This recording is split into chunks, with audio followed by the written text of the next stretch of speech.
Messieurs, dames, Banpresto continue d'exciter les consommateurs, continue d'exciter ceux et celles qui collectionnent des figurines à la maison, puisqu'ils annoncent des joujoux à venir dans les game centers japonais en mars 2024.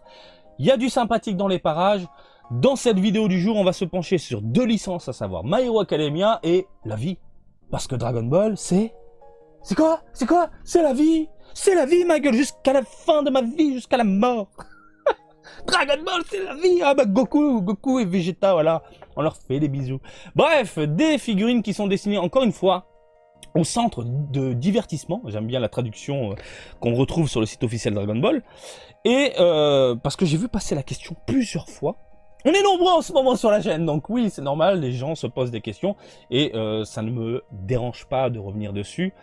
Donc, ce genre de produit au Japon, c'est destiné aux jeux de grue. Hein, c'est les machines à pince que tu vois dans les fêtes foraines en France. Mais il y en a partout au Japon, en fait. Voilà. Et ces figurines-là, il faut les gagner. Il ne faut pas les acheter, il faut les gagner. Voilà. Et bien évidemment, dans certaines boutiques, après, de figurines, ils te revendent les figurines, on appelle ça des figurines prize, des figurines game center, à des prix plus ou moins variés, élevés, voilà, plus ou moins élevés tout simplement.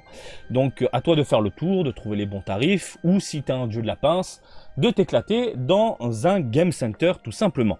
Donc My Hero Academia, on va commencer ici avec de la Evil Villain, oui mais Evil Villain, plus. On a de la Lady Nagin dans les parages, une méchante plutôt bien réalisée globalement, même s'il y a des défauts. Alors, je pense qu'on est sur un prototype, parce qu'il y a beaucoup de peinture qui dégueule sur les limites ici, ici. Par contre, les cheveux sont dégueulasses. Je sais pas ce que vous en pensez, mais les cheveux, je trouve ça pas très plaisant à l'œil. On a cet aspect un peu pâté, arrondi, fatigué, comme si on avait fait fondre le plastique avec un chalumeau. T'as l'impression que ça s'est carrément étalé sur le crâne. Je trouve ça pas joli. J'ai repéré un défaut qui me déplaît, à savoir ici la jointure au niveau des mèches de devant. Des mèches de devant qui ont été posées directement sur le crâne. Et regarde ici, entre le front et les racines, on a l'impression qu'il y a un petit espace et que tu as l'impression que tu peux enlever tout ça. Proto, on met une réserve. On met une réserve et vous l'avez déjà vu en ma compagnie. Lorsqu'on regarde ce genre d'image promotionnelle, on peut se dire putain c'est pas terrible, c'est dommage, c'est mal foutu. Mais une fois en rayon, le produit définitif peut au contraire nous en mettre plein la vue, une claque dans la tronche. Donc pour le moment, les cheveux à voir plus tard. Après globalement, on est sur une belle figurine. Hein. Voilà, une belle méchante. Une belle méchante qui saute. Oh putain, je me fous la gerbe tout seul. Le visage est vraiment top. Hein. Le visage est vraiment excellent. On va enchaîner, messieurs, dames, avec d'autres joujoux qui, malheureusement, on voit que dalle. D'un côté et de l'autre, deux figurines qu'on peut combiner. Nom de la gamme, combination. Alors, Combination Battle. D'un côté, on a le All for One et de l'autre, on a All Might. On n'a que deux images. Alors, j'imagine que Banpresto veut un peu titiller les neurones des consommateurs. Regarde ce que tu peux faire, tu peux les mettre face à face, de profil comme ça. Mais on veut plus de détails. Moi, je suis désolé, quand je regarde ça, je veux voir sur le côté, je veux voir les vêtements, je veux voir le dynamisme, je veux voir les pliures. Là, il n'y a rien, on voit rien, à part un bras et quelques os qui traînent. Pareil pour All Might, le meilleur, hein, c'est le meilleur perso de My Hero Academia. Donc là, pareil, on est sur une modélisation qui a l'air sympa, mais on voit que dalle. Par contre, ça a l'air d'être un tout petit produit. Tout petit produit. Et bien sûr, on est sur du proto. On est sur du proto, vous le voyez ici, regardez. La peinture, comment elle est posée à l'arrache de ouf. Donc il faut attendre le produit définitif. Après, globalement, ça a l'air correct. Vous l'avez aussi remarqué, le support, il s'agit d'un décor. Alors là, il faudra s'attendre à un plastique dégueulasse, brillant, pas du tout plaisant à la mirette, voilà. Mais on attend d'autres images pour se faire un avis sur ces deux figurines-là. En attendant, je sais pas ce que vous en pensez. Bref, sur les trois, hop là, celle-ci, c'est celle qui est mise en avant en ce moment. Maintenant, messieurs, dames, on va parler de la vie, parce que la vie c'est Dragon Ball, et on va parler de figurines qui titillent un tout petit peu. C'est parti. Une Gohan. Je sais que beaucoup beaucoup là. Waouh, magnifique là derrière ton écran. Je te vois, je t'entends depuis le Japon. À plus de 10 000 km. Gohan Ultimate, il débarque. Alors on est sur une pose iconique, une pose qui retourne le cerveau. Gohan retourne sur Terre, va aider son petit frère Trunks et toute la clique, hein, qui reste, du moins les survivants. Boum, il débarque comme ça. Magnifique, il se retourne, petit sourire. Mais elle ne me plaît pas, la figurine. Elle ne me plaît pas. Je trouve les cheveux mal foutus, je trouve qu'il a des joues potelées, j'ai l'impression qu'il sort de chez le dentiste, alors que quand tu regardes le manga, il a une carrure, le Gohan. Il a une carrure, il a une prestance, il dégage un truc. À travers un papier, une case de Toriyama, t'as l'impression que il vient de débarquer, mais il est tellement sûr de lui, t'as l'impression qu'il est ultra fort. Mais c'est le cas en plus, c'est ça. Là, j'ai l'impression que le gars, il a des joues d'hamster. Ah, aidez-moi, j'ai mis une rage dedans. Et puis les cheveux, je sais pas aller au coiffeur. Oh, je trouve qu'il y a un problème de proportion. Joues, visage, cheveux. Par contre, on est sur de l'History Box, que vous connaissez. Hein. History Box, c'est une gamme, il y a de bons produits. Il y a des produits de merde également. Bon, History Box volume 11. Et je tiens aussi à le rappeler, on est sur des figurines toutes petites. Moi, j'appelle ça des gâchapons plus plus. Donc les History Box, on est sur du diorama. Une espèce de mini diorama. Avec un mini décor, tout simplement. Voilà. Donc un Gohan qui ne me chauffe pas plus que ça. À voir, bien sûr, dans le temps. Pour le moment, c'est un premier avis. À voir ce que ça donne en rayon. Vous vous souvenez de la Badak? La Badak, je trouvais ça pas top. Mais quand je l'ai vu en rayon, j'ai fait putain, elle est bien foutue. History Box, bravo. Là, pour le moment, l'hamster Gohan me chauffe absolument pas. On a ensuite un Majin Buu. Alors oui, Majin Buu, on nous régale en ce moment. Et on va avoir droit à un autre Majin Buu sous sa forme pure. Tu m'as compris? Arrête avec ton putain de Kid Buu de merde. Hein, j'en ai marre de lire Kid Buu.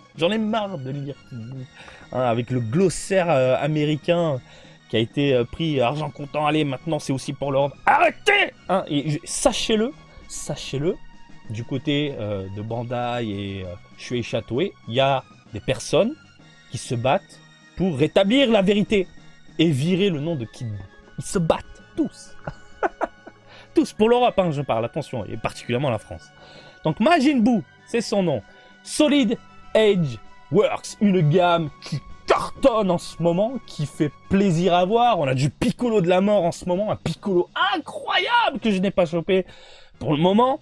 Et on est sur un Majin Buu qui vient de récupérer sa forme pure, magnifique, pose iconique, voilà, qui a l'air plutôt bien réalisé. Par contre, on est sur du proto et ça se voit, encore une fois, il y a de la peinture qui dégueule, c'est un produit qui sortira l'année prochaine, voilà, ça, sur les rebords, ça se voit, c'est posé un poil à l'arrache. À voir le produit définitif, mais j'ai toute confiance en Banpresto, ils ont su nous régaler, voilà, avec cette gamme-là. Au début, c'était de la merde atomique, aujourd'hui, c'est de la bombe atomique, voilà. Donc, on a du Majin Buu qui fait grandement rêver. On enchaîne, messieurs, dames, avec du costaud, avec du lourd, avec de la G-Materia, du Nappa. Elle est monstrueuse. Comment ne pas apprécier cette gamme-là quand tu sais que c'est Varrock. Varrock, c'est un japonais, un sculpteur qui travaille du coup pour Bandai Banpresto, qui se base énormément sur le manga papier, le manga Dragon Ball, pour concevoir ses figurines. Et quand tu vois la carrure du personnage comme ça, je suis désolé, t'as envie de craquer, t'as envie de succomber, t'as envie de faire des papouilles à Nappa. Papouille Nappa. Regarde-moi ces vénasses. Je suis désolé, regarde la vénasse ici, des vénasses partout, le crâne à l'ancienne, les yeux, les contours des yeux comme ça, là, année typée 90, hein, enfin 80-90. Là encore de la vénasse sur le crâne, la mâchoire totalement déformée, la queue poilue du Nappa. On en parle de la queue poilue du Nappa. Bah oui, on en parle, elle est bien foutue. On a envie de la toucher, on a envie de la caresser. C'est vrai en plus, putain. Donc, des cuissasses de mammouth, un corps bien réalisé. Le seul défaut, malheureusement, de cette figurine-là, c'est l'effet qui n'a pas l'air terrible. À voir ce que ça donne en vrai, à voir si on peut également virer cet effet-là. À 98% du temps, on peut les virer. Il y a des Solid Edgeworks où on ne peut pas dégager malheureusement les effets. Au début, je m'en souvenais plus, hein. Je pensais qu'on pouvait vraiment tout virer à chaque fois, mais en fait non, hein. Il y a certaines figurines où on ne peut pas. Et donc l'effet là, ça fait un peu space. On a l'impression qu'il crache de l'eau. Hein, il n'a pas lama. C'est un lama le truc. Donc à voir ce que ça donne en vrai. Mais la carrure du personnage, incroyable. Incroyable, fantastique, magnifique, stupéfiant, incroyable, voilà. Bref, ça peut finir clairement à la maison. Moi j'ai déjà un appât de mammouth là, posé Ichiban Kuji, ça me suffit amplement. Mais je pense ceux qui ont loupé les nappas qui coûtent une blinde aujourd'hui, ils peuvent clairement se faire plaisir avec une Jimatari. Et on termine avec une tête de cul. Ah, la tête de cul végétaux. Végétaux en Super Saiyajin God, Super Saiyajin ou le Super Saiyajin Blue, tu choisis. C'est deux noms officiels. Donc on est sur du Blood of Science spécial. Bon, bah, du grand classique, du déjà vu, du Blue. La seule différence par rapport à ce qu'on a vu, par rapport aux autres figurines, par rapport, c'est l'effet chromé. L'effet chromé dans les cheveux, on est sur du Blood of Science spécial. C'est bizarre qu'ils continuent de sortir. Je fais une parenthèse. Les Blood of Science, à une époque, ça sortait tout le temps. Et de temps en temps, on avait une spéciale. Avec les cheveux chromés qui brillaient comme ça. Maintenant, ils ne sortent que des spéciales. Mais le terme spécial n'a plus aucun sens. Puisque la gamme Blood of Science n'existe plus. Faut pas chercher la logique chez Bandai. Ouais, on continue. Ouais, on valide. Appelle ça autrement. Oh, faut déposer des marques encore. On va regarder. Quoi qu'il en soit, pour moi c'est du déjà vu. Après la figurine a l'air plutôt jolie. Les Blood of Science c'est assez bien réalisé globalement. Mais bon, ça a l'air propre. Ça a l'air propre. Hein.